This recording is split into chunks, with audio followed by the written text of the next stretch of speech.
Well, hello, friends of Private Universe. Today we have the third and last installment of my chat with Desiree Lotz. Please enjoy. You've been doing this for a long time now because your children are adults and they grew up with this as well. Are you surprised that it's not more popular or people don't know more about it since it's such a good product? Well, on the one hand, yes. On the other hand, no. The problem is Big Pharma is controlling all kinds of things. You can't say a lot of stuff about natural stuff. And hopefully that. But a lot of people, there's more and more people that do find out. And the trick is too, people very often know they need calcium. They go to the doctor says you need more calcium because of whatever, and then they get them to take calcium tablets. That is the worst thing you can do to anybody, because that calcium doesn't break down. It deposits in the joints and stuff. And with calcium, calcium, magnesium have to be in balance with each other. So calcium is 2 parts of calcium to 1 part of magnesium. So if you're low on magnesium, you're going to be, the calcium is going to pull the magnesium out of your body to balance up so it can work, and vice versa. So I don't know if you know this, but most people don't. Calcium has its own gland. It's called the parathyroid. And it's alongside the thyroid, but it's got nothing to do with the thyroid. It's called the parathyroid. And the job of that gland is to balance the calcium. So when people go to have blood tests and they say, oh, your calcium is too high, there's a reason. Because the calcium is floating around in the bloodstream. It's not getting into the cells and the bones and stuff. And that's another whole story, which I can tell you about another time. And this other guy that I mentioned earlier, a very, very, I don't know if you've heard of him, Dr. Royal Lee. He was a dentist, and he established this product line called Standard Process. Right. Now, I think it is kind of available in other parts of the world, but I don't know how much. And I've got a lot of his research material. It is such good information, stuff that people just don't know. And I've learned so much from. And Adele Davis is another. I've used Adele Davis for more than 40 years. All right. Yeah, so I mean, there's some really good and other good people like that out there that their information is real. But as Big Pharma has taken more and more control, people can say less and less about certain things, So, of course, yes, it's political. Exactly. Well, it's money. yeah, that's right. Well, it's kind of like it's the same word.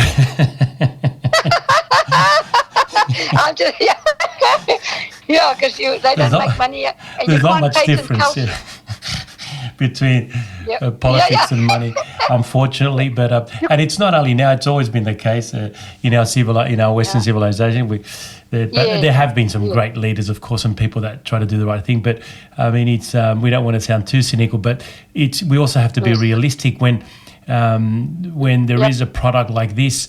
And that works. Obviously, there's going to be companies either that want to have hold of it, or try to at least obscure it in order for people to not have an opportunity to be able to access it, because then they will, and if it works, they might not buy the products that are mainstream. Their drugs anymore. Yeah. I mean, in Western medicine, obviously, Western medicine has evolved a little bit in the last 20 years. It has been a little bit more open with alternative medicine, but not. There's a lot of GPs. Most of them would still roll their eyes a little bit, I think. And even in psychology is the same too. I mean, we talk about mindfulness now and these type of things that we didn't really 10 years ago. So, I mean, it seems inevitable that the things that work, even though Western medicine doesn't have the methodology to research it or to prove it, because it's a different type of of medicine, isn't it? It's inevitable that people are going to notice, and there's more demand for it. How do you see the future of alternative medicine? Well, you know what? Hopefully, what I discussed with you before the show started, if all of those things work out, then we're going to have more and more of the natural, real stuff on the planet.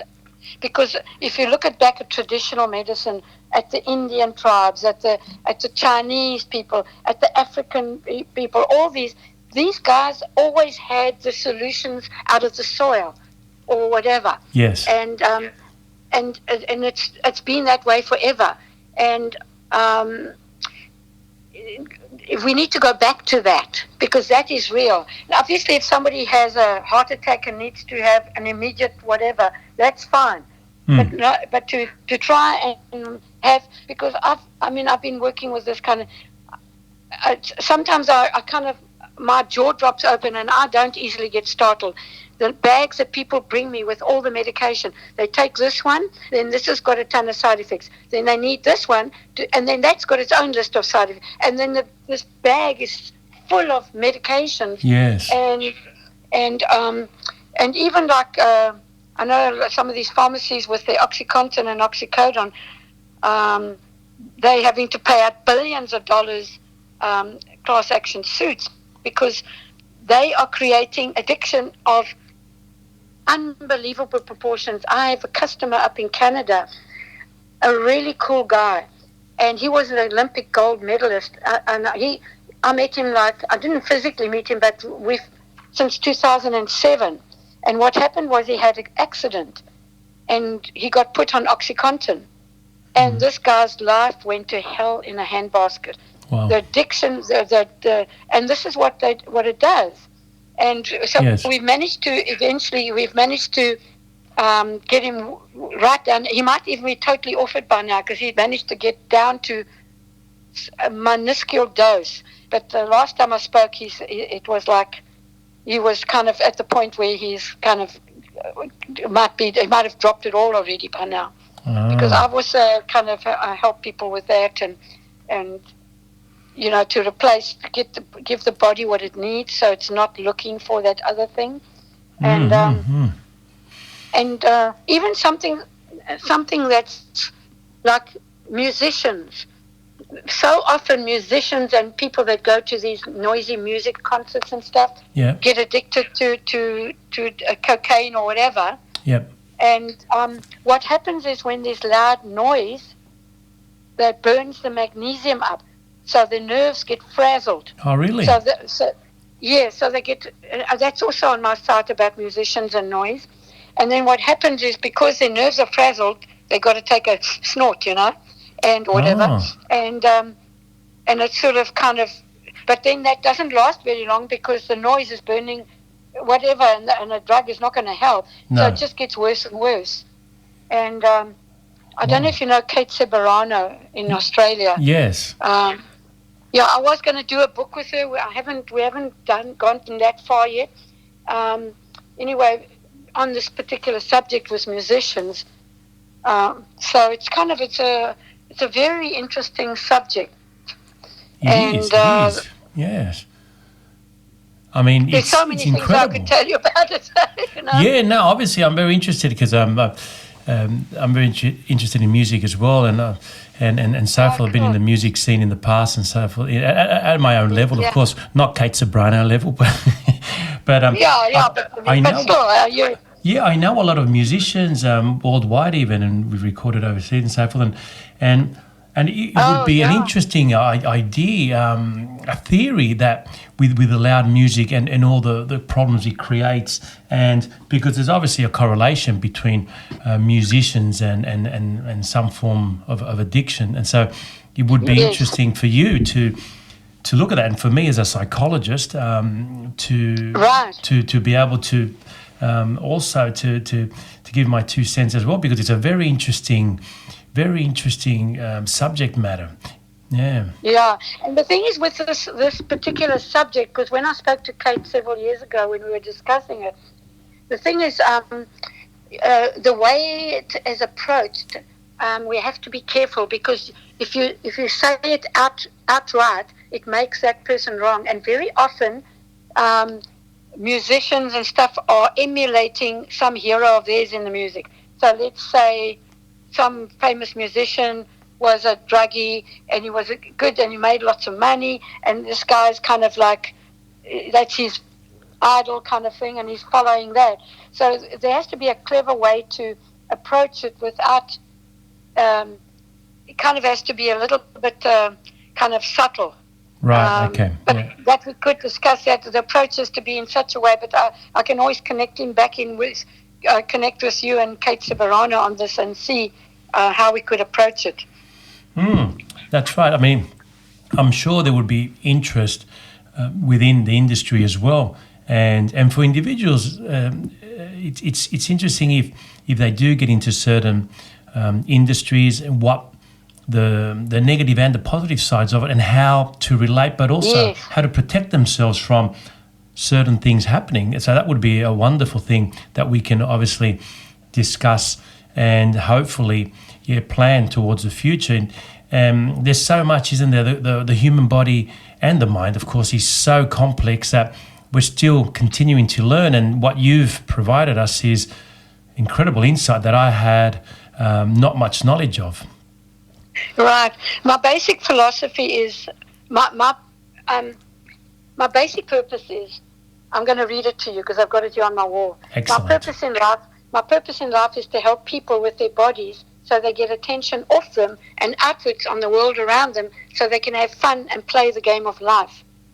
So basically, if the person's body is well fed with the right things, no drugs, and it's really just, being taken care of from that point of view, then the tension comes off the body, and mentally the person is in a much better state. So they can, because your body is going to suck. The worse your body is, the worse condition, more the tension is going to be sucked into it, and the more you're going to kind of get all kinds of like, oh, this is my problem, oh, that's my problem, oh, that's, all that type of, you know more than I do about that. But I've seen it so many times. But the minute the body's in good condition nutritionally and being well fed, it definitely makes a big difference. Yes. It's a fascinating area, because obviously with the modern world, we don't have much time anymore for others, but even for ourselves. I mean, to have a good routine. And I know in my own psychological practice, I also my jaw does drop as well sometimes too, a bit like you, when people come in with bags of medication. I said, really, wow. Some people 7-8 medications in the morning, 7 or 8 in the afternoon, and they're some are relatively young, and some don't have any physical issues. It's all antidepressants and so forth. So, and you find that when you start asking, they don't know even if it works. They're just taking it, and because they were asked to, and then suddenly a new medication comes out, and their doctor may change them only if they ask as well. Yeah, so it is a little bit scary in that sense, that people are just introducing these things into their body that they don't really know what it's doing, or if it's doing anything. So I think it's a wonderful idea to start from zero, tabula rasa, as they used to say in Latin, clean slate, and maybe build from there. I know the lifestyle is incredible. Like if you have a good lifestyle, that's a good start, Yeah. And on my website, which I'll send you some links that I put together to send you. Yeah. I've got one page, and it's called Build a Healthy Body. And on it, I've got a picture of a guy filling the cracks in the wall of a house. Because you know what, with the body, the body is so much internal stuff, people can't get a physical vision of it. So I use external vision. So I've got a picture of a guy filling the cracks. And then the whole point is, like, if you keep filling the cracks, they're going to keep coming back. Yep. They're going to just keep coming back. If you want the cracks to stop, rebuild the foundation. If you fix the foundation, then the cracks will stop coming. Wonderful. And so, as a relationship to the body, So, I mean, this is just what you just described there about all this medication thing is horrendous, because they're getting more and more depleted of nutrients when they're on all those. And that's one of the things that the detox thing that I was running is getting it out of the body. Because let me give you a little picture. Let's say you and your wife go to a pub and you're getting drunk. And then there's a guy there and he's also getting drunk and he starts flirting with your wife. Yeah. And you get mad at him and you start punching each other. So now you're getting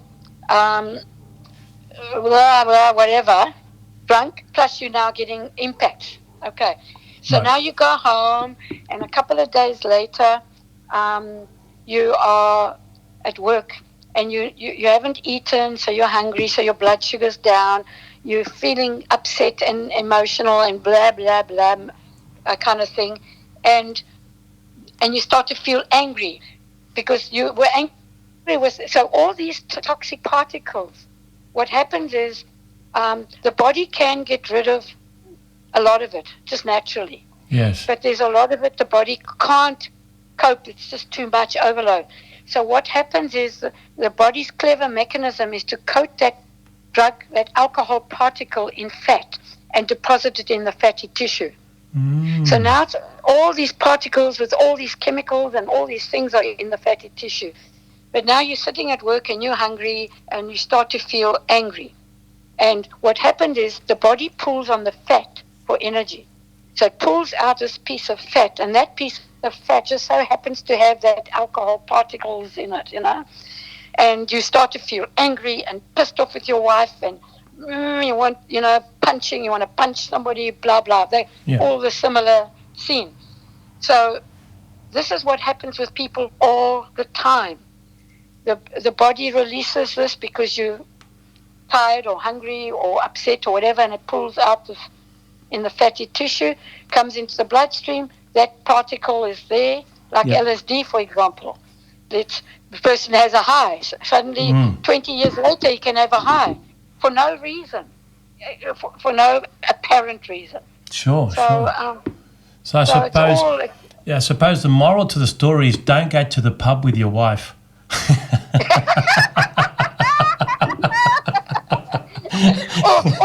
or let the guy flirt with her and don't touch you. And don't even touch you.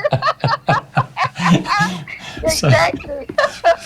No, I would say it's the opposite. I always tell a lot of men, go out with your wife, take it to the pub, go to places you would with your mates. It's once you learn how to have fun with your wife, it's wonderful. Yeah. Yeah, there's so many ways to So So no, it's wonderful. It's incredible how it's funny, isn't it, how humour works and how people sometimes do read things very, very different. So it's a bit of humour, I suppose. But it is interesting that some people would actually come to certain conclusions, Yeah. But humour is one of the best things that you can. I love it when people have humour. Yeah. It's wonderful. I mean, I think there's lots still to talk about, Desiree. I mean, it's incredible your knowledge on this, and we talked about your product. We talked today about your product and how it can help people. And I'd love to do another interview as you mentioned with regards to the points, electricity, and a couple of other things that you have knowledge on. And for the future, because it would also add to this. But in the meantime, I think, is there anything else you want to add or summarize with regards to what we talked about today? No, I think we did pretty good, and I enjoyed it with you very much. Yeah.